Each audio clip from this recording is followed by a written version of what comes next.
We're in peak election season.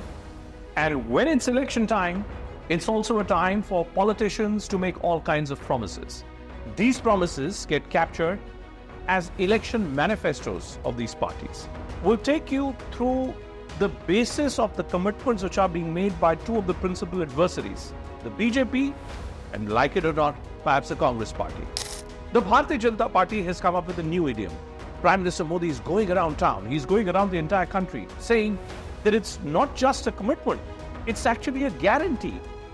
Modi is guaranteeing people that should the BJP get a chance and he ends up becoming the Prime Minister for a third straight term, whatever commitments are being captured in the election manifesto should be considered as guaranteed that they will be delivered.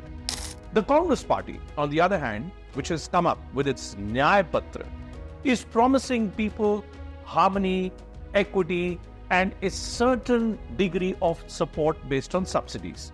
The BJP's election manifesto is based on critical pillars, including women, youth, the underprivileged, and the farmers. Rahul Gandhi's Nyaya Patra, on the other hand, is based on the fundamental pillars of justice for youth, justice for women, justice for workers, and equity for all. Targeting young voters. Both parties have dedicated sections addressing concerns of a very critical demographic this Lok Sabha election. The BJP's promises: continued efforts to fill governmental vacancies promptly, initiatives to foster a conducive environment for startups and entrepreneurship, focus on making India a global manufacturing hub to boost employment, expansion of credit programs like Mudra to support the upcoming entrepreneurs. How is the Congress reaching out to the young? Implementation of a Yuva Nyaya program to tackle unemployment, introduction of a new Right to Apprenticeship Act providing a one-year apprenticeship for diploma holders and college graduates who are all under the age of 25. There is also a commitment to fill nearly 30 lakh vacancies in central government posts. Now, we've all seen how across the country protests keep unfolding when the central government posts are not being filled. Both parties are also going out of the way to woo the senior citizens. The BJP is promising expansion of the Ayushman Bharat Yojana to cover senior citizens above the age of 70. It's also promising a collaboration between state governments in order to facilitate convenient facilities for senior citizens who are undertaking sacred pilgrimages. How is the Congress's commitment for senior citizens looking like? A strict enforcement of the Rights of Persons with Disabilities Act 2016. Under the National Social Assistance Program, there is a subsidy or an assistance of 1,000 rupee per month, which is being promised. Restoration of travel concessions and public transport for senior citizens is also on the anvil. Then, the community of farmers.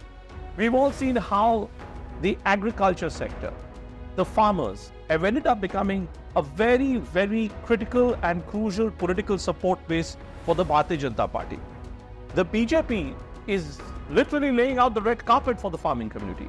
Strengthening of the Prime Minister Fasal Bima Yojana through technological interventions, continuation of increasing the minimum support prices. The Congress, on the other hand, is saying legal guarantee of the minimum support price announced annually by the government. That is what is being promised. And this recommendation of the Swaminathan Commission is what will ultimately be followed. Establishment of a permanent commission on agricultural finance to assess agricultural credit needs and loans. That's the other big commitment for the farmers which is being made by the Congress party. In northern parts of the country, we've seen how the Congress party, which is now literally devoid of any political base in critical states like UP and Bihar, can these commitments which are being made for the farmers, can it help the Congress maybe find its mojo back, resurrect its own vote base? Then, the critical community of women. The BJP has been not leaving any stone unturned to reach out to this community. Empowerment of 3 crore rural women to become Lakpati Didis. Expansion of health services focused on women's health issues. The BJP believes that the kind of commitments that it has made to women, it will ultimately end up creating a specific women-oriented core vote support base for itself. How is the Congress reaching out to this community? Well, it's promising a launch of the Mahalakshmi scheme, providing 1 lakh rupee per year to every poor Indian family as unconditional cash transfer. Reservation of 50% of central government jobs for women from 2025 onwards. You could call it maybe Mungeri Lal ke Haseen Sapne. But the fact that the amount of money which is being promised by the Congress party, doubling the number of working women hostels with at least one Savitribai Phule hostel in each district, this is something which economists will certainly look at very closely, and the intended beneficiaries would also want to know whether this commitment of 1 lakh rupee per annum unconditional cash transfer, how is it really going to play out? Both the Congress and the BJP have also outlined their vision for Indian economy. The BJP is already talking about what India will look like in 2047.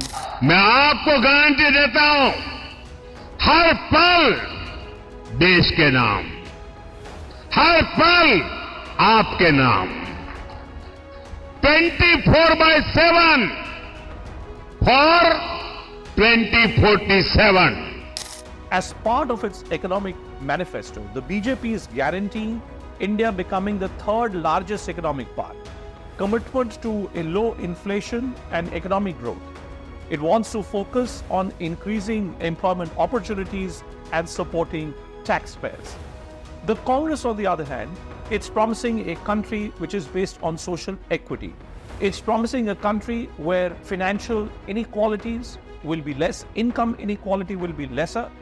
It's promising that instead of wealth being concentrated in the hands of a selected few, the right on national wealth will be there for a major chunk of Indian citizens. In conclusion, folks, the way to look at these manifestos is to simply ask yourself, which of these two manifestos is actually more believable? Don't fall for the trap of who's giving you more freebies. Don't fall for the trap of who's promising the maximum amount of cash transfers. Because as we all seen in the past, an election manifesto is not a notarized document. Way back in 2014 and 2019, it was Arvind Kejriwal and Aam Aadmi Party which went about town saying that we are giving you a notarized version of our manifesto, that this is our guarantee. In many ways, that word guarantee has now got shifted to Narendra Modi. Is that conversation between Prime Minister Modi and large chunks of Indian population on the basis that this guarantee is still continuing? To my mind, that's a critical question that will be answered in Lok Sabha elections 2024.